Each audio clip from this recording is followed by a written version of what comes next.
اعوذ باللہ من الشیطان الرجیم، بسم اللہ الرحمن الرحیم۔ رب اشرح لی صدری ویسر لی امری واحلل عقدۃ من لسانی یفقہوا قولی۔ ربی یسر ولا تعسر وتمم بالخیر، اللہم فقہنا فی الدین، ربی زدنی علما۔ سورۃ البقرہ آیت نمبر 61 لفظی ترجمہ ہے اور اس جب قل تم کہا تم نے، یا موسیٰ اے موسیٰ، لن ہرگز نہیں، نصبرا ہم صبر کریں گے، علی اوپر، طعامن کھانے کے، واحدن ایک، فدعو لہٰذا دعا کرو، لنا ہمارے لیے، ربا کا اپنے رب سے، یخرج وہ نکالے، لنا ہمارے لیے، مما اس میں سے جو، تم بھی تو اگاتی ہے، الارض زمین، مم بقلیہا اپنی سبزیوں میں سے، وقصائیہا اور اپنی ترکاریاں، وفومیہا اور اپنی گندم، واداسیہا اور اپنی مسور، وبصالیہا اور اپنے پیاز۔ قال اس نے کہا، اتستبدلون کیا تم بدلے میں طلب کرتے ہو، الذی جو، ہوا وہ، ادنا کمتر، بالذی بدلے اس کے جو، ہوا وہ، خیر بہتر۔ اہبطوا تم اتر جاؤ، مصرن کسی شہر میں، فإنا تو یقیناً، لکم تمہارے لیے ہوگا، ما جو کچھ، سألتم مانگا تم نے، وضربت اور مسلط کر دی گئی، علیہم ان پر، ذلۃ ذلت، والمسکنہ اور محتاجی، وباءوا اور وہ لوٹے، بغضب غضب کے ساتھ، من اللہ اللہ تعالیٰ کا، ذالک یہ، بأنہم اس وجہ سے کہ وہ، کانوا یکفرون وہ کفر کرتے تھے، بآیات اللہ آیات کے ساتھ اللہ تعالیٰ کی، اور یقتلون وہ قتل کرتے تھے، نبیین نبیوں کو، بغیر الحق ناحق، ذالک یہ، بما اس وجہ سے جو، عصوا انہوں نے نافرمانی کی، وکانوا یعتدون حدود سے گزر جاتے تھے۔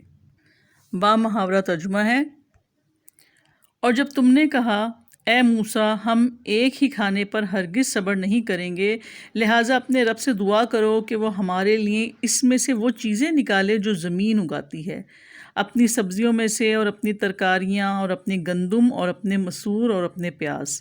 موسیٰ نے کہا، کیا تم ایک بہتر چیز کے بدلے میں کمتر چیز طلب کرتے ہو؟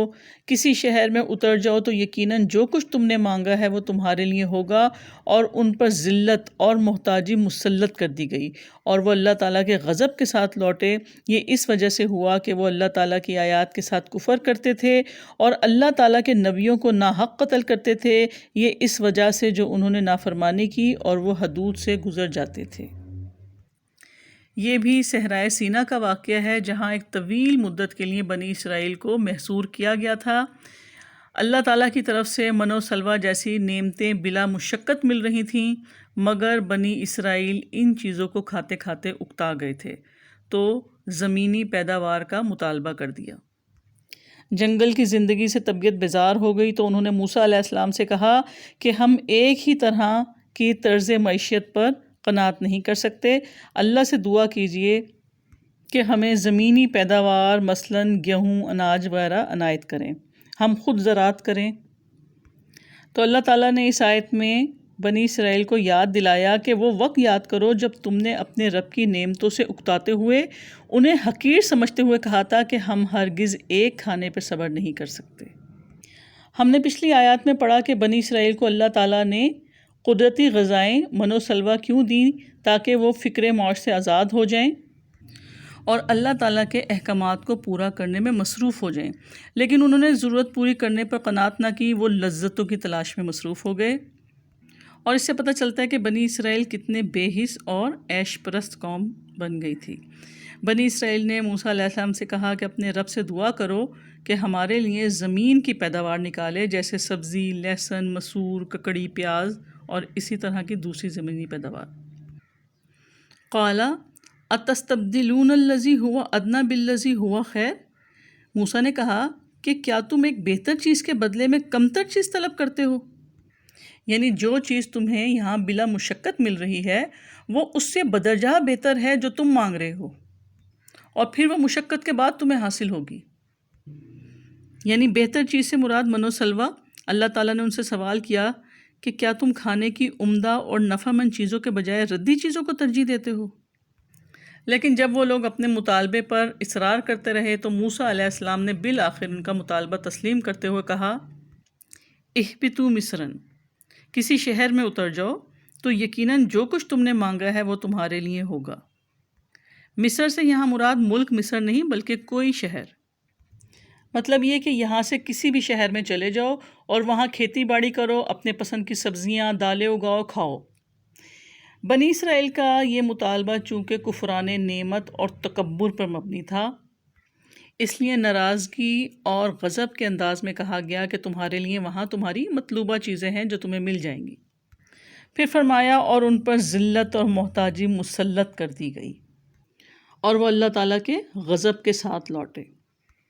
ذلت اور بدحالی کے علاوہ اللہ کا غضب یہ ہوا کہ ان کی ٹریننگ اور تربیت کی مدت کو پھیلا کر 40 سال تک بڑھا دیا گیا۔